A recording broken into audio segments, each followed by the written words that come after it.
Donc, je vais vous parler de mon dernier livre qui vient de sortir sur la danse. Sur la danse, c'est peut-être pas étonnant s'il me concerne parce que j'ai consacré à peu près toute mon activité de cinéaste à la danse. Je n'ai jamais été danseur, mais j'ai approché les danseurs, les chorégraphes, les maîtres, enfin tout le monde de la danse pendant à peu près un demi-siècle, le dernier demi-siècle. Donc dans ce livre, je raconte mes souvenirs. C'est un peu un portrait d'artiste, de ces grands artistes dont je vais vous parler, que j'ai approchés, mais c'est aussi une réflexion sur l'art de la danse, sur ma conception de la danse par rapport aux autres arts. Alors je vais commencer par le début. Mon premier film, je l'ai fait, je sortais j'allais dire, des bras de Federico Fellini. J'ai passé 5 années à Rome et je bouillais d'impatience de faire du cinéma. Et l'idée que j'ai eue, étant donné que je devais beaucoup à la danse comme spectateur enfant, je voulais faire un film sur la danse. Il faut que je me souvienne que, étant enfant, mes parents m'ont emmené à l'opéra. C'était Paris vert de gris ou Paris noir, si on veut. C'était le Paris d'occupation, mais l'opéra était ouvert et il y avait une grande activité chorégraphique sous le règne absolu de Serge Leffart. Donc j'ai un souvenir un peu proustien, si vous voulez, de ma présence d'enfant dans ce monde de la danse. Alors il y avait l'éblouissement du spectacle et puis il y avait quelque chose aussi qui m'intriguait, c'est que en général quand on va au cinéma et au théâtre, à l'entracte, les gens parlent par petits groupes, des gens qui se connaissent. Mais là j'avais vu qu'il y avait des groupes qui se faisaient, qu'il y avait donc un monde de la danse. Et c'était un petit peu le côté de Guermantes pour moi, c'est-à-dire que c'était un monde dans lequel je pensais que jamais je n'accéderais. Et puis c'est arrivé quand j'ai fait des films de danse. Je ne dirais pas que j'ai fait des films de danse pour accéder à la tribu des ballettomanes, mais il y a quelque chose de ça. Quand j'ai fait ce film, Le spectre de la danse, en 1959, donc après avoir fait la Dolce Vita, j'ai voulu faire un film sur la danseuse et j'avais envisagé Yvette Chauvirey, qui était la grande étoile suprême de l'époque. Donc j'avais élaboré un scénario et puis petit à petit j'ai senti que Mademoiselle Chauvirey, comme on l'appelait, d'abord très enthousiaste, après était un petit peu réticente parce que elle pensait que j'avais avoir une vision de sa danse qui n'était pas ce qu'elle avait prévu, c'est-à-dire que l'art de Chauvirey est un art très scientifique, c'est une artiste, toute sa carrière est faite de recherche et de solutions à des problèmes qui se posaient à elle, et elle avait peur que je montre dans le film une Chauvirey qui n'était pas celle qu'elle voulait montrer au public, parce que son art était fait pour un public, et elle avait peur que je la montre sous des angles inédits, et ça lui faisait peur. Voilà. Alors donc, à partir d'un certain moment, j'ai renoncé à Mademoiselle Chauvirey, et je me suis tourné sur Nina Virubova, qui est donc la vedette de mon premier film, Le spectre de la danse. J'ai eu beaucoup de chance avec ce film, il a connu je dirais pas une gloire, mais un renom immédiat. Il est sorti avec un film et les critiques, presque tous les critiques parlant du film, ont réservé un paragraphe à ce court-métrage. On n'imagine pas ça maintenant. Donc tout d'un coup, je suis rentré dans le monde de la danse. J'étais admis par les gens de la danse, justement cette espèce de tribu des ballettomanes qui m'a adopté et qui m'a après aidé à envisager d'autres films sur les grands danseurs français, étrangers, russes, etc. Ensuite, j'ai fait des longs métrages et ayant fait ce film, j'ai oublié de dire que ce film a eu beaucoup de succès aussi à Londres et en Amérique. Donc pour moi, c'était une espèce de coup d'envoi providentiel, si vous voulez, pour ma carrière. Après, j'ai fait des films, donc, comme je l'ai dit, de long métrage. Et à la faveur ou à la défaveur d'un film de fiction donc, qui n'a pas marché, vouloir absolument continuer à faire des films, alors que j'étais un peu dans le mur, je me suis dit, il faut que je recommence à faire des films de danse puisqu'ils m'ont porté bonheur. Et à partir de là, j'ai fait des films qui n'étaient plus des courts-métrages, mais des longs-métrages. Donc j'ai fait à peu près 11 courts-métrages, 11 longs-métrages, et je parle de ces tournages dans ce livre. Donc j'ai à peu près écumé ou ratissé, comme on veut, toutes les gloires du ballet, si vous voulez, de 1960 à 2010. Donc on remarquera que mes films ne sont pas des films sur la danse, c'est-à-dire que je ne me suis pas appliqué à filmer la danse. Je pense que la danse, il faut éviter de la filmer, il faut aller la voir in vivo, pendant que ça se passe sur scène, avec toutes les aléas, toute l'émotion qu'a le danseur et qu'a le spectateur dans la salle. Mais par contre, ce qui m'intéressait, c'est d'inviter les spectateurs dans la cuisine, si vous voulez, pour voir comment c'était fait. C'est pour ça que dans mes films, les danseurs sont là, mais aussi beaucoup les partenaires, les maîtres, les professeurs et les chorégraphes. Donc voilà, c'est ce que je raconte dans mon livre, c'est ce contact avec tous ces gens. Alors je pourrais évidemment les évoquer les uns après les autres, je ne sais pas, au choix par exemple, voilà, je pense en ce moment à Alicia Markova, grande danseuse, la légende du ballet britannique. Donc j'avais déjà fait beaucoup de films avant, et à ce moment-là, je me disais, mais il manque Alicia Markova, mais elle est très âgée.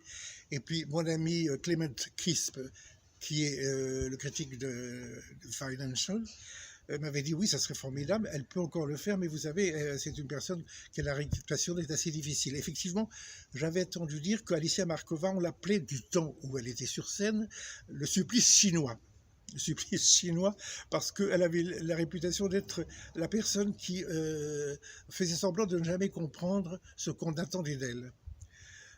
Bon, Clement Chris m'a encouragé, je l'ai rencontrée, j'ai été la voir à Londres, et elle s'est décidée, elle avait plus de 80 ans, donc la voilà arrivant à Paris, à la gare du Nord, dans une petite voiture, poussée dans une petite voiture, et on l'a reçue un peu comme la reine d'Angleterre.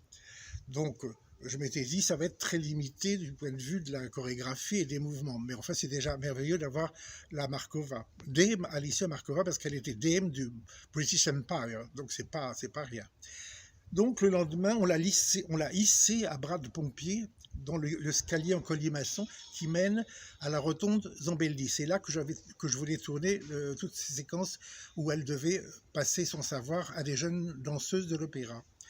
Donc elle arrive dans les bras d'un pompier et on l'assoit sur une chaise, et je me suis dit, bon ben maintenant il faudra se contenter de voir Alicia Markova assise sur la chaise, donnant sa bonne parole, mais rien de plus.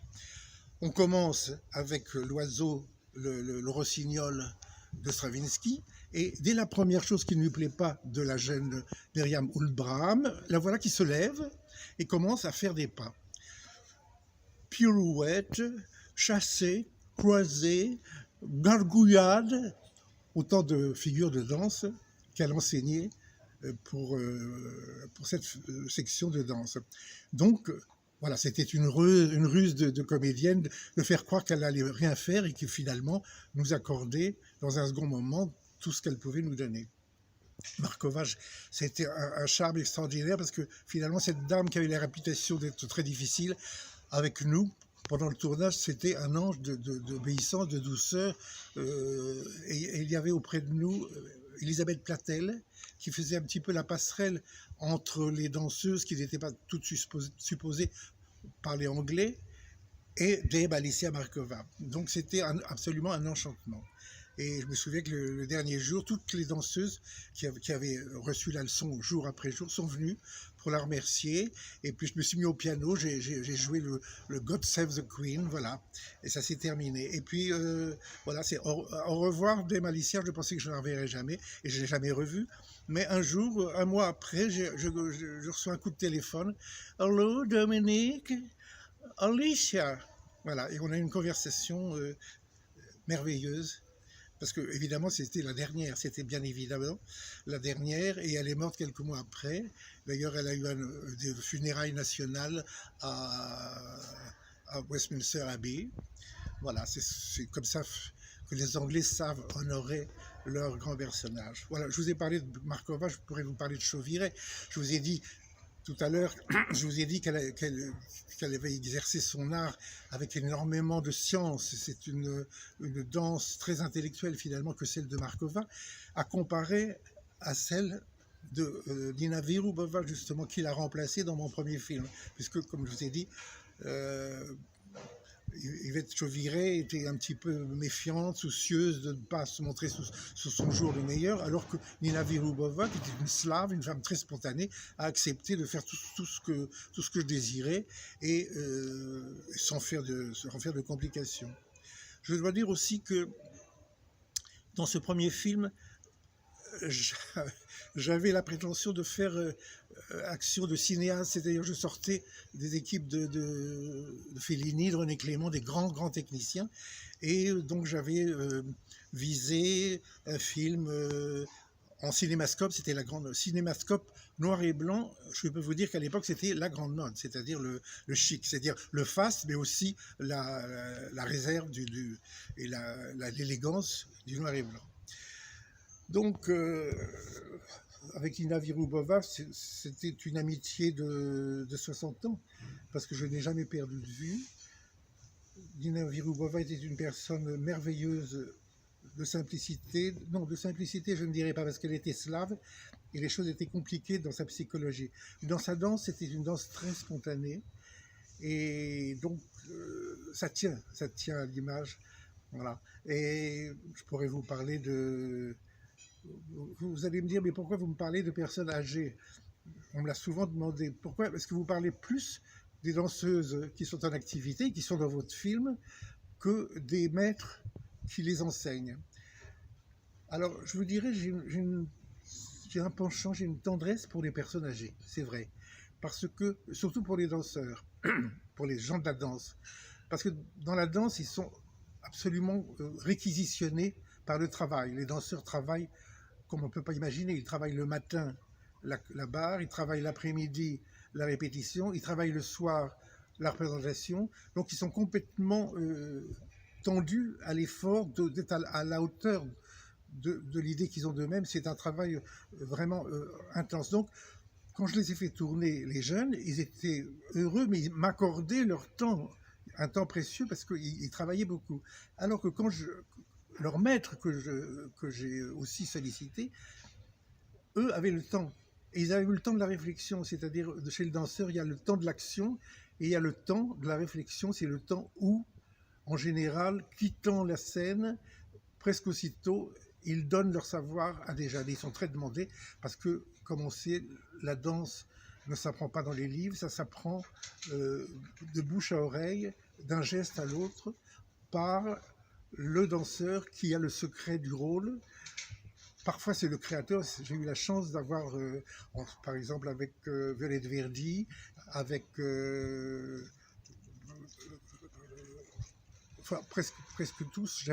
C'était des rôles avec Chauvirey, Pruistard, des ballets qui avaient été créés pour elle. Donc, souvent, c'est vraiment à la source. Parfois, c'est le deuxième ou le troisième degré des ballets plus anciens. Ce sont des maîtres qui ont été enseignés par un autre maître et qui lui-même, à la troisième ou la quatrième génération, ont été les créateurs. Vous voyez, au fond, la danse, c'est un arbre généalogique. Et ma grande aventure avec la danse, c'était de me promener dans cet arbre généalogique. Voilà. Et ce dont je me suis aperçu aussi, c'est que mes films, qui au départ étaient des monographies sur un sujet, un danseur.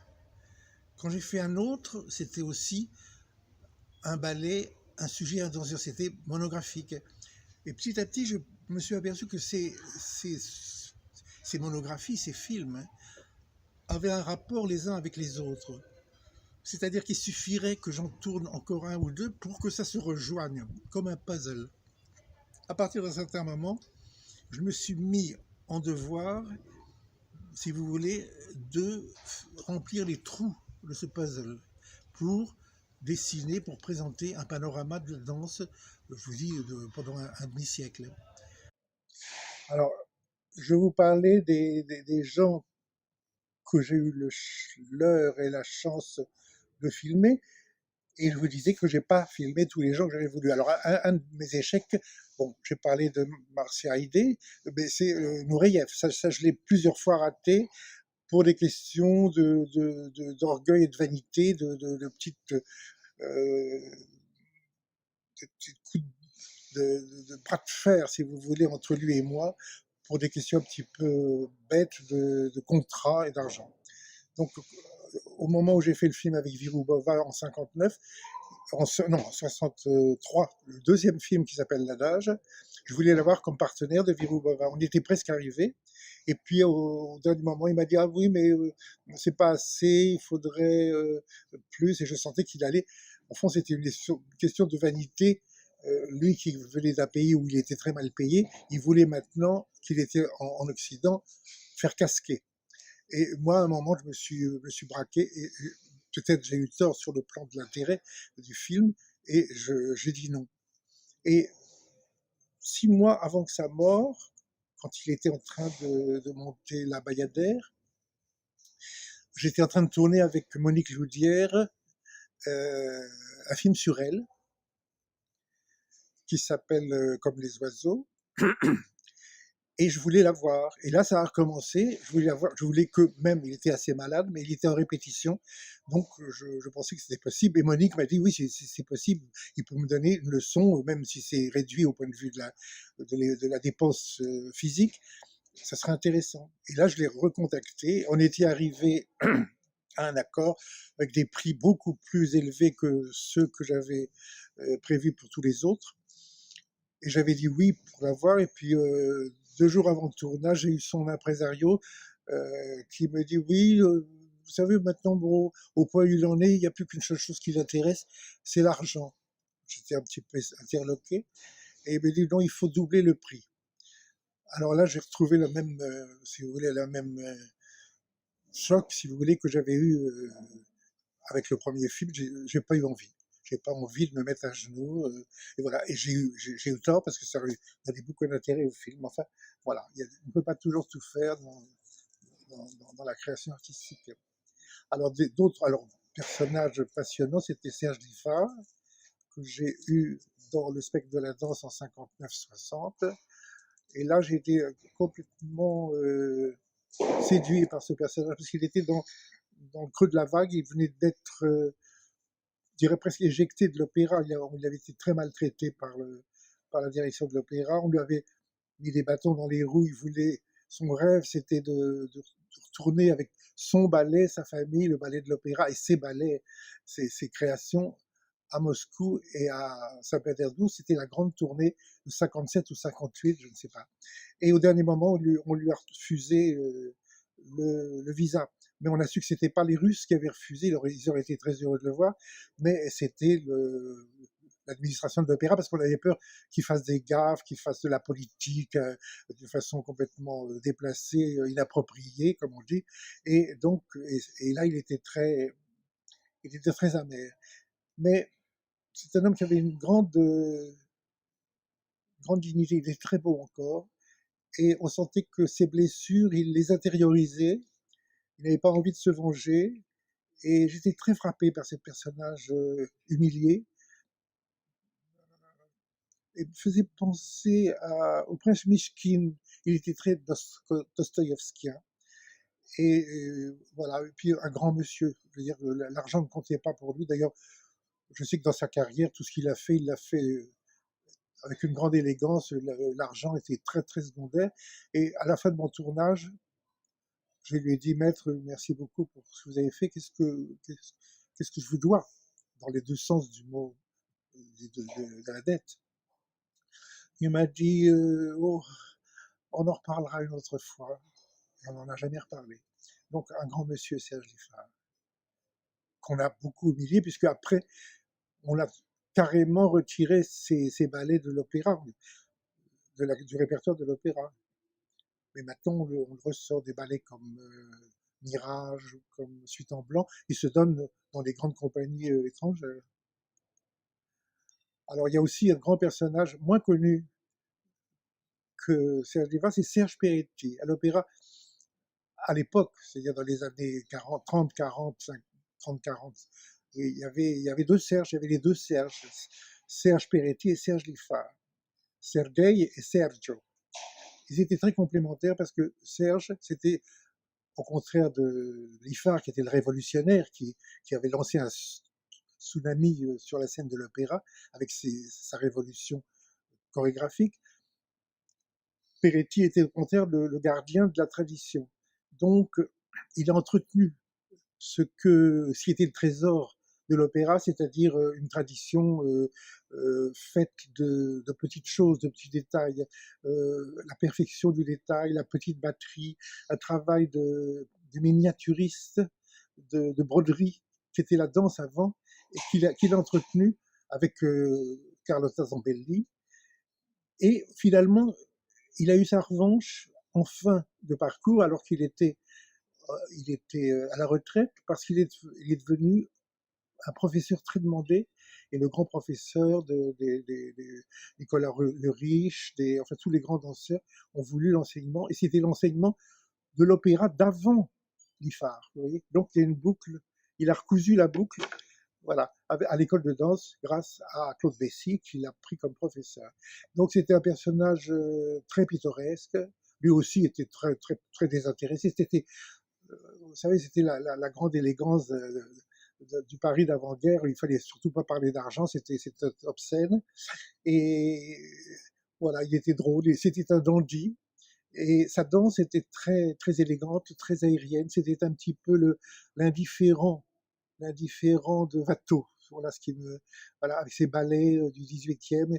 Et son morceau de bravoure, c'était le Castor et Pollux de Rameau, dans l'opéra de Castor et Pollux. Et là, il avait laissé un souvenir extraordinaire.